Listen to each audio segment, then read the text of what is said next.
Bismillahirrahmanirrahim. Assalamualaikum warahmatullahi wabarakatuh. Perkenalkan, nama saya Taufik dari kelompok 5.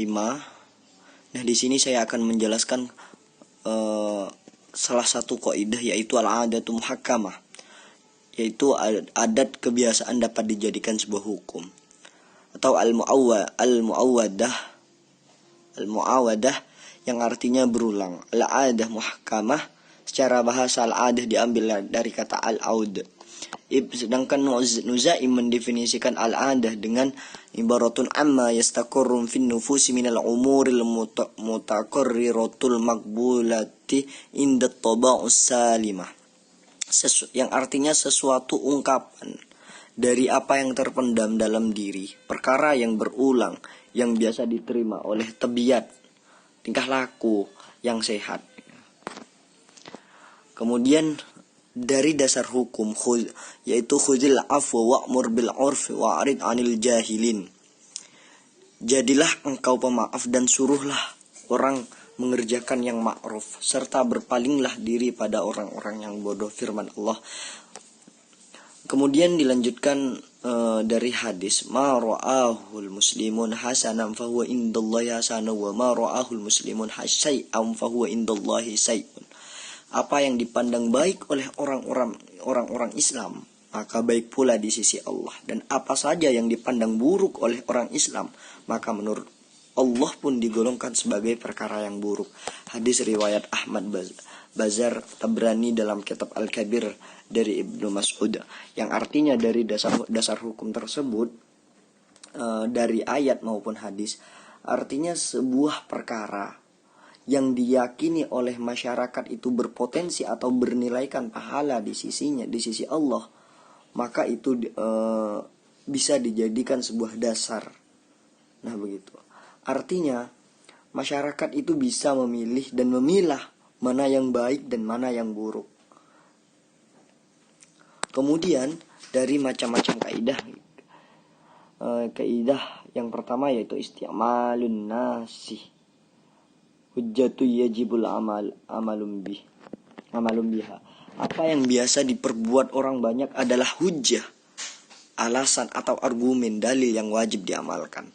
Maksud dari kaidah ini adalah apa yang sudah menjadi adat ataupun kebiasaan dari masyarakat ataupun lingkungan sekitar, yang menjadi pegangan dalam arti setiap anggota masyarakat harus mentaatinya.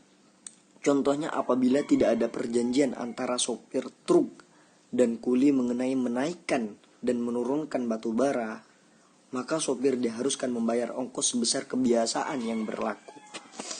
Kemudian cabang kaidah yang nomor 2 itu adalah innama tu'barul 'adatu idza taradat aw ghalabat. Adat yang dianggap sebagai pertimbangan hukum itu hanyalah adat yang terus-menerus berlaku atau berlaku umum. Dalam masyarakat, suatu perbuatan ataupun perkataan yang dapat diterima sebagai adat kebiasaan apabila perbuatan tersebut atau perkataan tersebut sering berlakunya, atau dengan kata lain sering berlakunya itu sebagai suatu syarat bagi suatu adat untuk tidak dapat dijadikan sebagai dasar hukum. Contohnya yaitu apabila seseorang yang berlangganan koran selalu diantar ke rumahnya. Nah, namun pada kemudian hari, ketika koran tersebut tidak diantar ke rumahnya, maka orang tersebut dapat menuntut kepada pihak pengusaha koran tersebut. Untuk kaidah yang ketiga, cabang kaidah yang ketiga yaitu al-ibratu lighali bisyai la lin nadir. Adat yang diakui adalah yang umumnya terjadi, yang dikenal oleh manusia, bukan yang terjadi. Nah, dari Ibnu Rushdi menggunakan ungkapan lain yaitu al-hukmu bil mu'tadi la bin nadir. Hukum itu dengan yang biasa terjadi, bukan dengan yang jarang terjadi. Contohnya ketika menetapkan hukum mahar dalam sebuah perkawinan ataupun dalam perkawinan, namun tidak ada kejelasan berapa banyak ketentuan mahar, maka ketentuan mahar tersebut berdasarkan pada kebiasaan. Nah, begitu. Yang maksudnya kebiasaan yang digunakan oleh masyarakat di lingkungan tersebut. Yang nomor 4 adalah al-ma'rufu 'urfa kal masyruti syarton. Sesuatu yang telah dikenal urf seperti yang diisyaratkan dengan suatu syarat.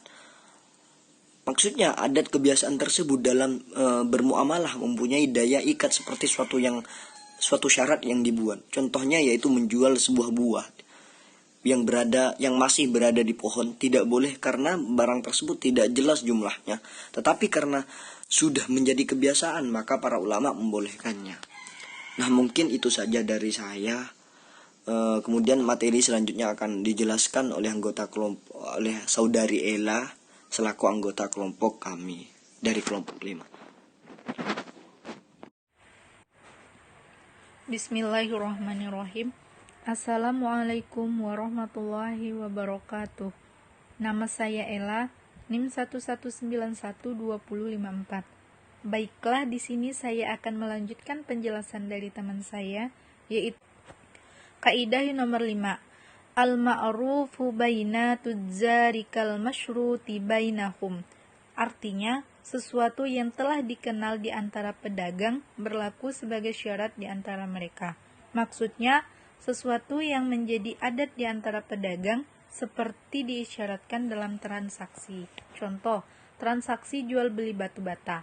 Bagi penjual untuk menyediakan angkutan sampai ke rumah pembeli. Biasanya harga batu bata yang dibeli sudah termasuk biaya angkutan ke lokasi pembeli.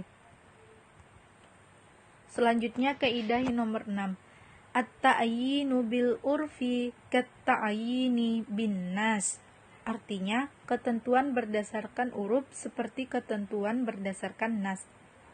Maksudnya, penetapan suatu hukum tertentu yang didasarkan pada uruf dan telah memenuhi syarat-syarat sebagai dasar hukum, maka kedudukannya sama dengan penetapan suatu hukum yang didasarkan pada nas. Contoh, apabila orang memelihara sapi orang lain, maka upah memeliharanya adalah anak dari sapi itu, dengan perhitungan anak yang pertama untuk yang memelihara dan anak yang kedua untuk yang punya.